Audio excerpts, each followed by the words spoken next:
Hello all, it's Ellie and welcome to my channel, or welcome back to my channel. If you are returning here while I do my 31 days of Halloween, then hello, hi, I hope you're staying spooky and I hope you're ready for Halloween itself. If you don't know what my 31 days of Halloween is, it is where I post a new video every single day of October until we count down to the best day of the year, Halloween obviously.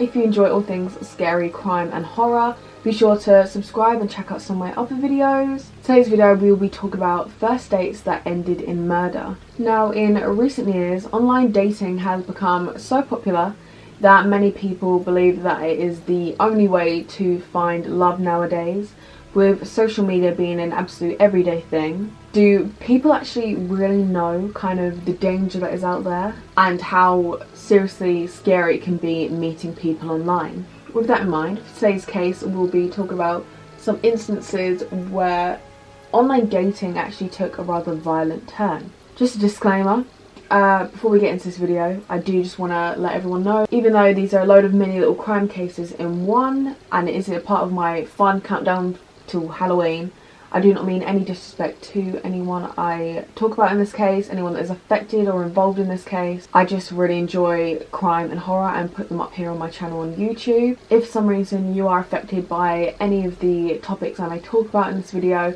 please be sure to look in the description box as I will have resources and hotlines there. I'm also really not trying to tell people how they should date if they're trying to find love online or through dating apps. That is completely up to you. The thought of it absolutely terrifies me, but as long as you're being safe, just, I don't know, watch out for yourself. And let's get on with this video. So this first online date that has gone wrong is the murder of Nicole White. Now, 28-year-old Nicole White from Washington State was a single mother of two who was looking to get her love life back on track and had the chance of trying to find love again. In result of doing this, she decided to join a dating website. This is where she came across the account of Jonathan Daniel Harris, who was a 29-year-old, and they started to exchange messages. Everything was going well, so Nicole thought it would be fine to meet up with Jonathan and would go to a local bar called Jeepers Country Bar and Grill in Spanaway.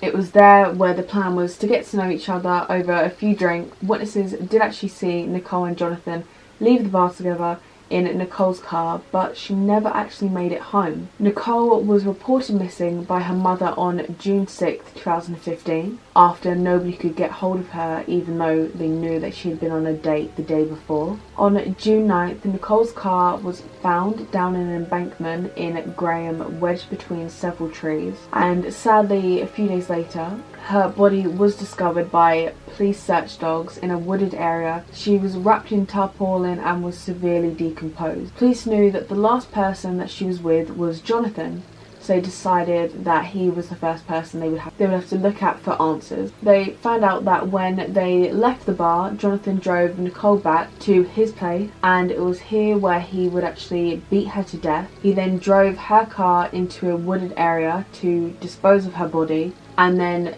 drove the car off the side of the road near his house and then walked home. Jonathan was officially charged with second-degree murder on June the 23rd, 2015. He pled guilty to second-degree murder and was sentenced to 26 years in prison. Our second mini-case is of Ashley Pegram. Ashley was a 28-year-old mother of three from Somerville, South Carolina. She decided to put her chances in love down to the Meet Me dating app. It was on this app where she came across a man called Edward Bonilla. They continued talking through the Kick app, and when Ashley felt comfortable enough, she decided to go on a date with Edward. On April 3rd, 2015, they planned to meet and go to a party together. After an evening of drinks at Edward's brother's house, they decided to call it a night. The plan was for Edward to drive Ashley home, but while doing so, Ashley accused him of stealing her mother's phone. She then told him that she needs to use the restroom. So Edward said that when Ashley got out of the car, she started to fight with him and she actually kicked his car. He then said that he had backed up the car and accidentally hit her. And due to him accidentally hitting her, she then decided to kick off and she became rather aggressive. So Edward says that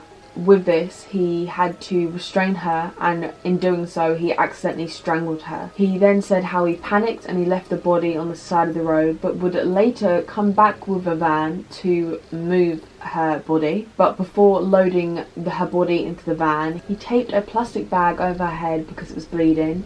He then took her body out to a wooded area near Harleyville and buried her in a shallow grave. It was a month after Ashley was missing, and while there was a search party out for her, they actually did come across her body in this shallow grave that Edward had dug her a month prior. Autopsy actually revealed that she suffered a blunt force trauma to the head, and she had also been strangled.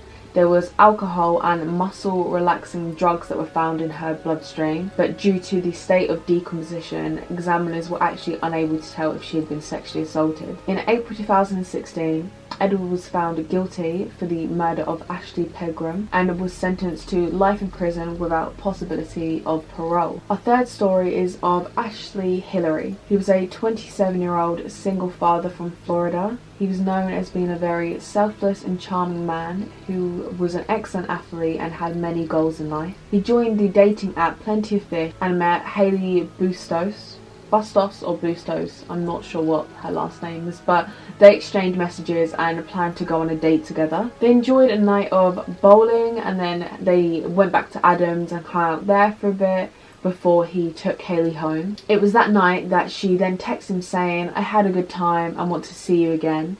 This made Adam really happy because he knew that he enjoyed the night with her, and he was happy to see Haley the next day. The next day, Haley arrived at Adam's home, but she wasn't on her own. She was with 3 other men, one Andre Warner, Gary Gray, and Joshua Ellington. When Adam opened up the door, he was overthrown by the other men. There was a struggle in the kitchen, and this is where one of the guys would shoot him in the head. The men continued to go through his house and steal his belongings. While on trial, Haley said that just before the men killed Adam, he said that he was begging for his life, telling them that he had a 5-year-old daughter, and apparently she was offered £50 to set Adam up, and she accepted this offer, but claims that she didn't know it was going to end in murder.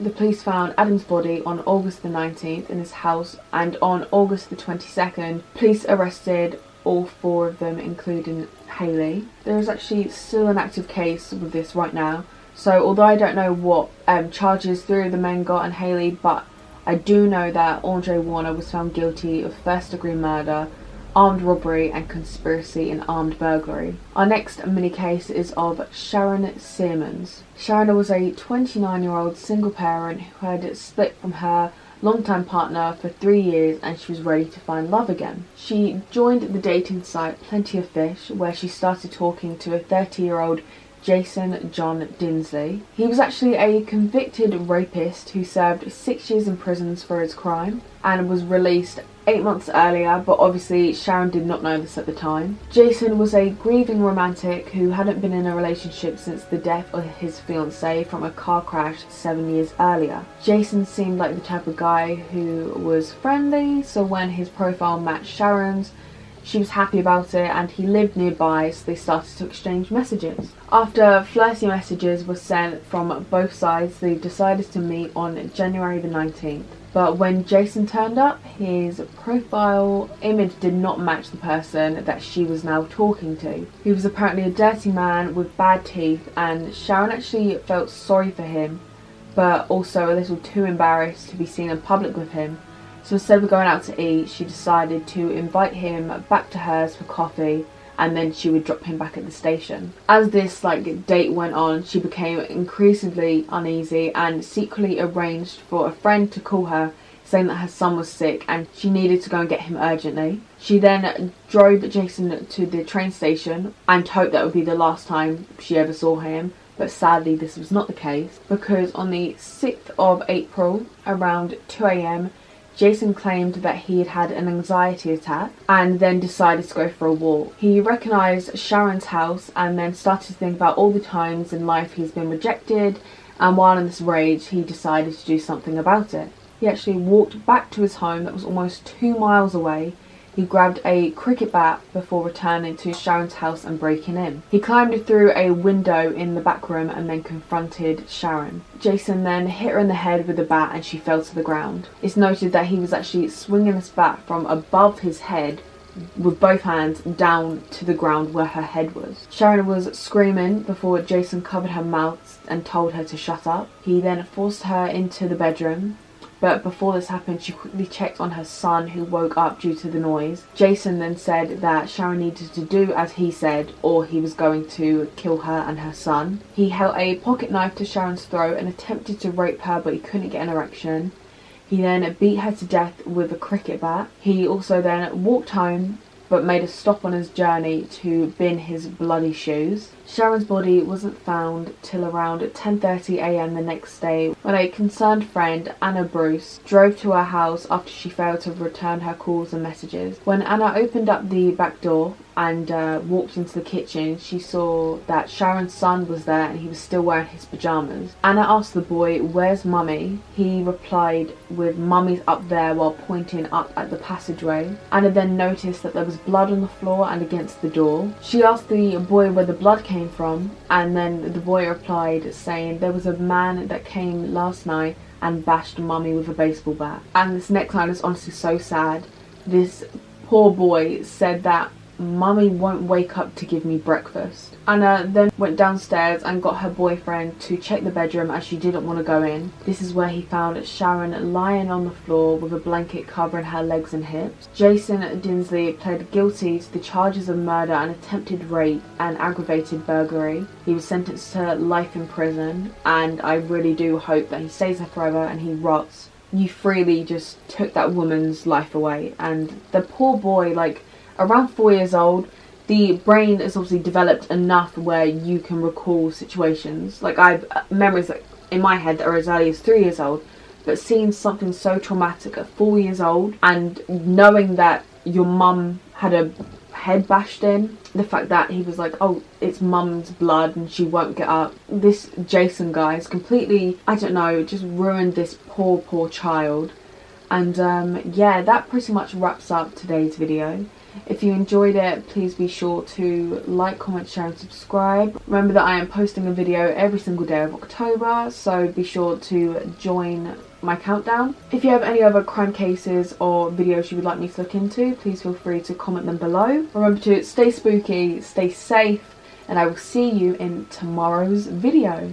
Peace.